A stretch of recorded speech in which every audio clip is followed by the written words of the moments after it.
மதுரை, திருநெல்வேலி, கோயம்புத்தூர் போன்ற மாநகராட்சிகளில் இந்த மேயருக்கு எப்படிப்பட்ட சுச்சுவேஷன்லாம் நடந்துச்சு அப்படிங்கிறத பார்த்தோம். சமீபத்தில் மதுரை மாநகராட்சி மேயர் இந்திராணி கூட பதவியெல்லாம் ராஜினாமா செஞ்சாங்க. அப்போ திமுக கட்சிக்குள்ளேயே பயங்கரமான ஒரு இன்டர்னல் பாலிடிக்ஸ் வந்து இதுக்கு என்ன காரணம் நினைக்கிறீங்க? ரெண்டு விஷயம் தான் முக்கியமாக. என்னன்னா, ஒன்று, அதிகாரத்தில் இருக்க வேண்டிய பெண்களை செயல்படுத்த விடாமல் அவருடைய கணவர்கள் அதிகாரமாக செயல்படுவது. இன்னொன்று, கட்டிங்கில் பங்கு பிடிக்கிறது பிரச்சனை. கமிஷன் தான் பிரச்சனை, வேற என்ன பிரச்சனை? நாங்கள் ஆட்சிக்கு வந்தால் நாங்கள் அதை பண்ணியிருப்போம், இது பண்ணியிருப்போம்னு பல கம்பெல்லாம் சுற்றுவாங்க. இப்போ ஆட்சி யார்கிட்ட இருக்குது? நான் என்ன சொல்கிறேன், 10 ஆண்டு காலம் காங்கிரஸுடன் கூட்டணியில் இருந்தது திமுக. எங்கள்கிட்ட பல திட்டங்கள் இருக்குது அப்படின்னு சொல்லி அவர் பேசிய காணொலிகள்லாம் இல்லை இருக்குது. இப்போ என்ன பண்ணுறாரு?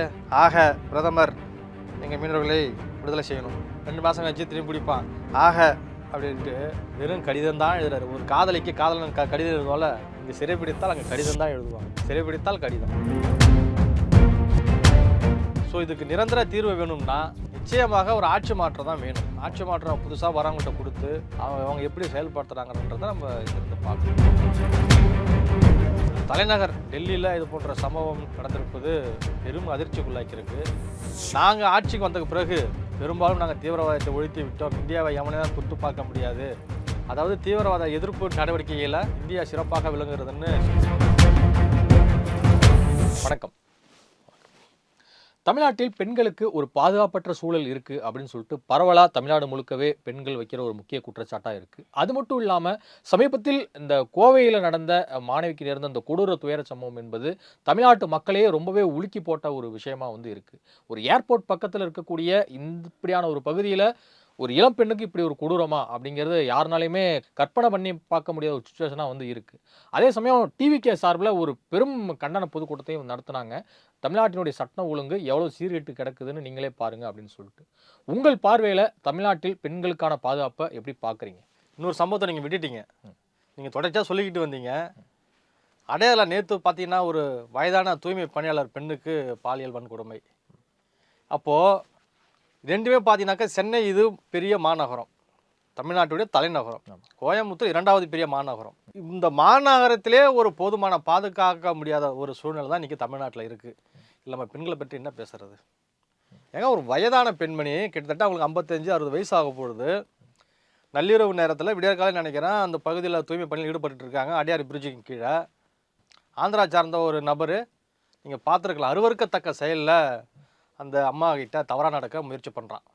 அப்போது நம்ம எந்த உலகத்தில் இருக்கிறோம்? 2026ன்றோம், சமூக நீதினுங்கிறோம், சட்ட ஒழுங்கு இங்கே வச்சுருக்கோம், இங்கே வச்சுருக்கேன்றீங்க, இரும்பு கரம் கொண்டு அடக்கிறோன்னு சொல்கிறோம்.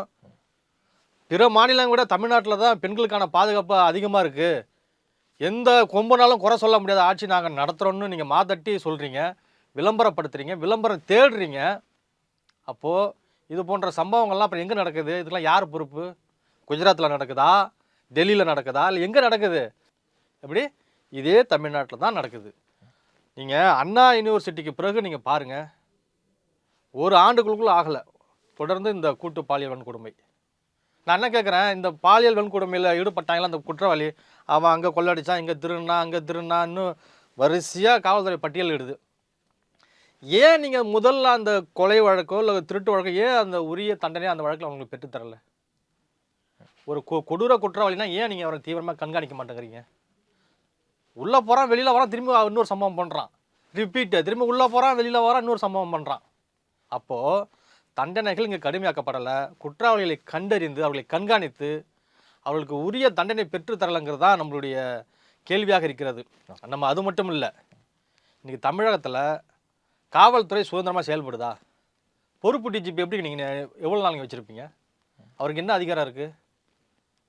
ஒரு டிஜிபிக்குள்ள அதிகாரம் இருந்தாலும் அவரால் செயல்படுத்த முடியுதா? பல குறுக்கீடுகள், பல தலையீடுகள். அவள் எப்படி நீங்கள் அந்த கரூருடைய அந்த பிரச்சார பொதுக்கூட்டத்தில் நீங்கள் பார்த்துருக்கலாமே. இல்லை, முதல்வர் அவர்கள் சில மாதங்களுக்கு முன்பு கூட ஒரு விஷயத்தை குறிப்பிட்டிருந்தாரு.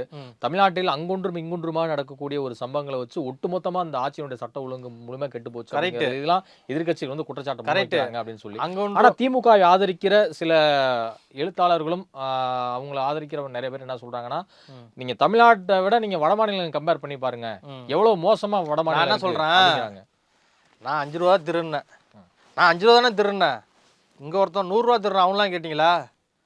அப்படின்னா திருட்டு தாங்க. நான் ₹1 திருடினாலும் திருட்டு தான், ₹1,00,000 திருடினாலும் திருட்டு தான். நீங்கள் எதுக்கு அந்த மாநிலத்தை ஒப்பிடுறீங்க? அப்போ அந்த மாநிலம் உன்ன மாதிரி நாங்கள் இந்த எல்லா மாநிலத்தோடு நாங்கள் சிறந்த மாநிலம் சொல்லிக்குதா? மாத்தட்டி கொள்ளிக்குதா? மாத்தட்டி சொல்கிறாங்களா, பேசுகிறாங்களா? ஆனால் நீங்கள் எப்படி மற்ற மாநிலத்தை விட எங்கள் நாட்டில் எப்படி நீங்கள் சிறப்பாக அது எப்படி சொல்கிறீங்க? இப்போது உங்கள் கேள்விக்கே வரேன். அங்கே ஒன்று இங்கே ஒன்று நீங்கள் நடக்குதுன்றீங்க.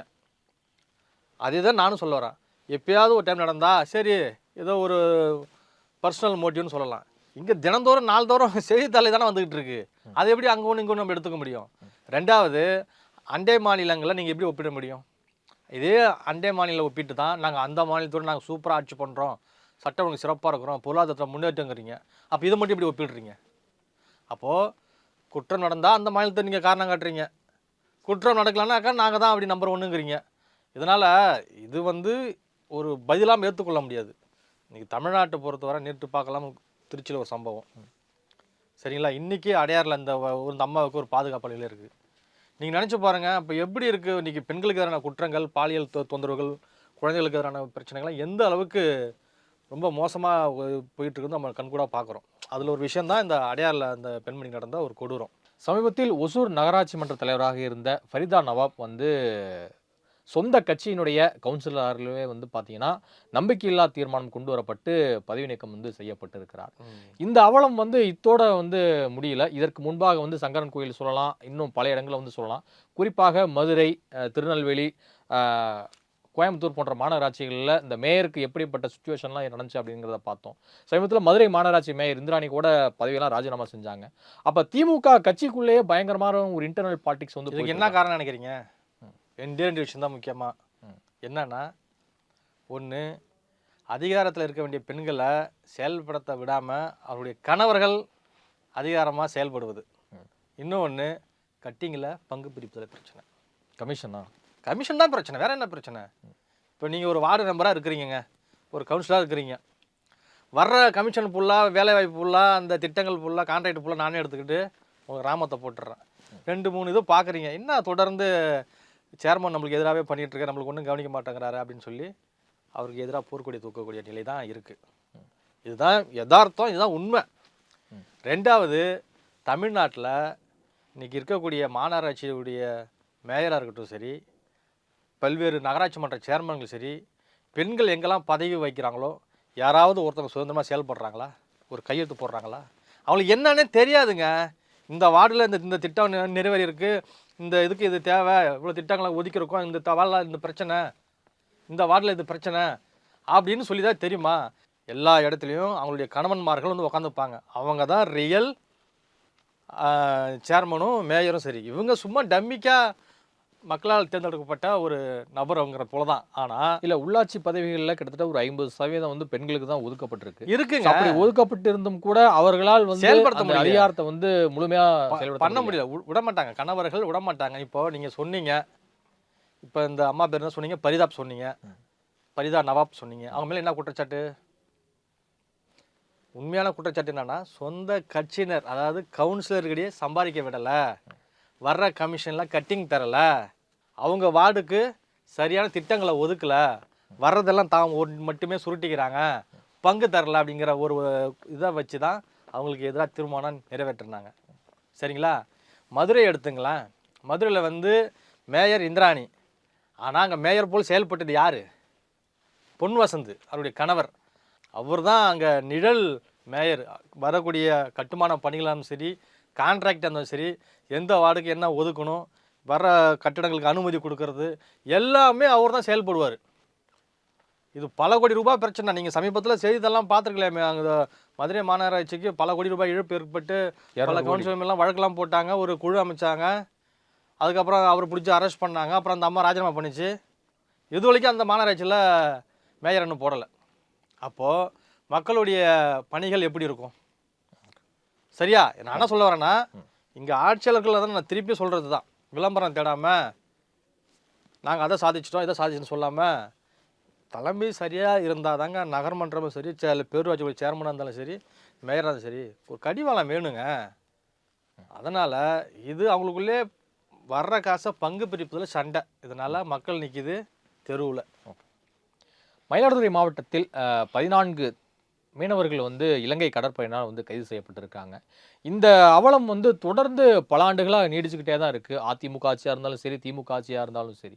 இனிமேல் மீனவர்களுடைய நலன் காக்க நாங்கள் நிச்சயமா உறுதுணையாக இருப்போம். இனிமேல் ஒரு மீனவனையும் தொட்டு பார்க்க முடியாது. அப்படிங்கிறலாம் ரீதிலாம் வந்து ஆட்சியாளர்கள் வந்து நெறைய வசனங்கள் பேசுறதை நம்ம வந்து பார்க்கிறோம். ஸோ அப்படி இருந்தும் கூட ஏன் தொடர்ந்து மீனவர்கள் வந்து மயிலாடுதுறை மாவட்டத்திலிருந்து கீழ கன்னியாகுமரி மாவட்டம் வரைக்குமே வந்து தொடர்ந்து கைது செய்யப்பட்டுட்டே இருக்காங்க. இலங்கை அதாவது கடற்படையினால். இதற்கு சரியான தீர்வு காணவில்லை என்பது தான் நம்ம நோக்கம். நம்ம கடந்த கால அரசியலில் போய் பேசுனோம்னா அது எங்கெங்கேயோ போகும், எங்கெங்கேயோ கொண்டு போய் விடும். சரிங்களா? நம்ம இப்போ ஷார்ட்டாக வரேன். இப்போ அதிகாரம் உங்ககிட்ட இருக்குது. இவ்வளோ கேட்டாக்கா உடனே 1937, 47, 57 அப்படி போயிடுவாங்க. நாங்கள் ஆட்சிக்கு வந்தால் நாங்கள் அதை பண்ணியிருப்போம், இது பண்ணியிருப்போம்னு பல கம்பெல்லாம் சுற்றுவாங்க. இப்போ ஆட்சி யார்கிட்ட இருக்குது?